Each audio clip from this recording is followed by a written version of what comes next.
அனைவருக்கும் வணக்கம். இன்றைக்கு தமிழக வெற்றிக்களம் சார்பாக முதல் தேர்தலை சந்திக்க போகும் எங்கள் கட்சியிலிருந்து வருகிற சட்டமன்ற தேர்தலுக்கான விருப்ப மனு பெறப்பட்டது.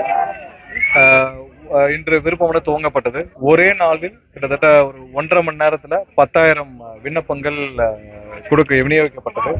மேலும் இன்று அத்துடன் அதிகமாக இங்க நிர்வாகிகளும் தொண்டர்களும் பொதுமக்களும் ஆயிரக்கணக்கில் இங்கு இருப்பதால் நாங்கள் பொதுமக்களுடைய வசதி கருதி அடுத்த நாளைக்கு இருந்து 10 மணியிலிருந்து மீண்டும் அடுத்த 14ஆம் தேதி வரைக்கும் விருப்ப மனுக்கள் வழங்கப்படும். எந்த கட்சிக்கும் இல்லாத ஒரு பெரு ஆரவாரம், எந்த கட்சிக்கும் இல்லாத ஒரு பெரும் எதிர்பார்ப்பு. இன்று 10,000 விருப்ப மனுக்கள் 1 மணி நேரத்தில் கொடுக்கப்பட்டுள்ளது, 1.5 மணி நேரத்தில் கொடுக்கப்பட்டுள்ளது. மேலும் அடுத்த ஒரு 14ஆம் தேதி வரைக்கும் விருப்ப மனுக்கள் வழங்க இருக்கிறது. நாளை காலை 10 மணிலிருந்து மாலை 6 மணி வரைக்கும் வழங்கப்பட்டிருக்கிறது.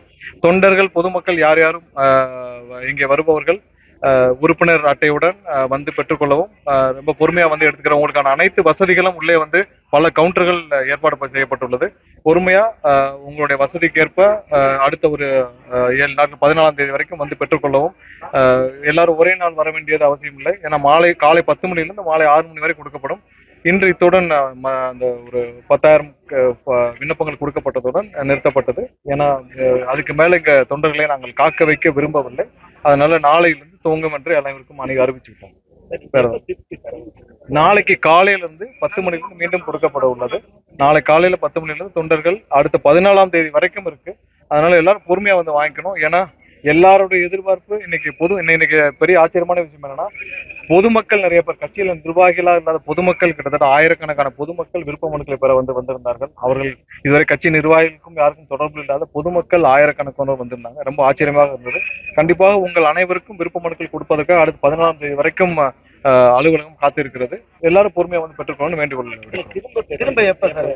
இன்னும் 2 நாள் கழிச்சு ஒரு நாள் எங்களுடைய பொதுச்செயலாம் பேசி நாங்கள் அறிவிப்பு கொடுத்து, ஏன்னா அதுக்கப்புறம் எந்தெந்த மாதிரி திட்டமிட்டு நாங்கள் கொடுக்கணும்னு பாக்குறோம். அதனால திட்டமிட்டு திரும்ப பெறும் தேதிகள் ஒரு நாளில் அறிவிக்கப்படும். எங்களோட பொதுச்செயலர் எல்லாரும் தலைவரோடு டிஸ்கஸ் பண்ணி அறிவிக்கப்படும்.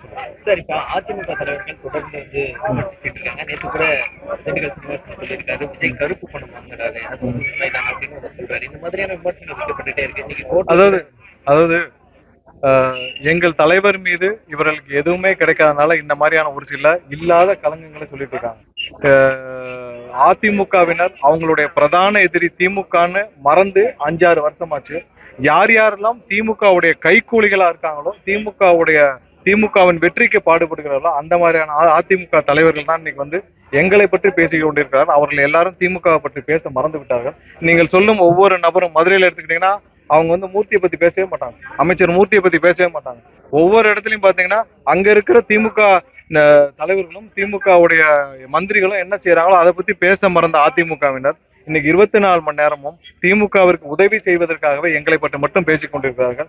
இவர்களை மக்கள் புறக்கணித்த அம்மாவுக்கு அப்புறம் இவர்கள் அனைவரும் எவ்வளவு சுயநலவாதிகளும் தெரிந்து அம்மாவுக்கு அப்புறம் இவர்கள் அனைவரையும் மக்கள் புறக்கணித்து பல வருடங்கள் ஆகிறது. அவர்களை பற்றி பேசி நாங்களும் எங்களுடைய டார்கெட்டை மாற்றணும்ல. எங்களுடைய முதல் குறிக்கோள் இங்கே திமுக ஆட்சியிலிருந்து அகற்றப்பட வேண்டும். எங்களுடைய அரசியல் எதிரி, பொதுமக்களுக்கான விரோதி திமுக என்ற தீய சக்தி அரசியலிருந்து அகற்றப்பட வேண்டும். இவர்களை பற்றி நாங்கள் பேச வேண்டிய அவசியம் இல்லை. அது மக்களிடம் புறக்கணிக்கப்பட்டவர்களை பற்றி நாங்கள் பேச வேண்டிய அவசியம் இல்லை. இல்ல, இப்பதான் அதோடைய கணக்கெடுப்புகள் நடந்துட்டு வருது. ஸோ அதெல்லாம் மொத்தமாக எடுத்துப்பட்டு நாங்கள் ஒவ்வொரு நாளும் முடிந்த பிறகு ஒரு சில மணி நேரங்களை அறிவிப்போம். ஏன்னா இன்னைக்கு எதிர்பார்க்காத அளவில் நாங்கள் ஒரு 3000-4000 பேர் எதிர்பார்த்தோம். ஆனால் கிட்டத்தட்ட அதுக்கு மேல பல மடங்குகள் வந்துள்ளனர். 1.5 மணி நேரத்துல 10,000 விண்ணப்பங்கள்ன்றது யாரும் எதிர்பார்க்காத ஒன்று. ஏன்னா எல்லாமே எங்களுக்கு ஒரு புது எக்ஸ்பீரியன்ஸ். ஏன்னா இது பொதுமக்களிடம் அதிகமான எதிர்பார்ப்பு எல்லாம் எங்களுக்கும் ஒரு புதிய எக்ஸ்பீரியன்ஸ். இந்த மாதிரியான ஒரு கட்சி, இந்த மாதிரியான சூழ்நிலை, இந்த மாதிரியான மக்களோட எதிர்பார்ப்பு எல்லாருக்குமே புதுசு. அதனால இன்று நாங்களும் அதிலிருந்து கற்றுக்கொள்வோம். வேற ஏதாவது கேள்வி? வேற எதுவும் இல்லை. நன்றி. தேங்க்யூ.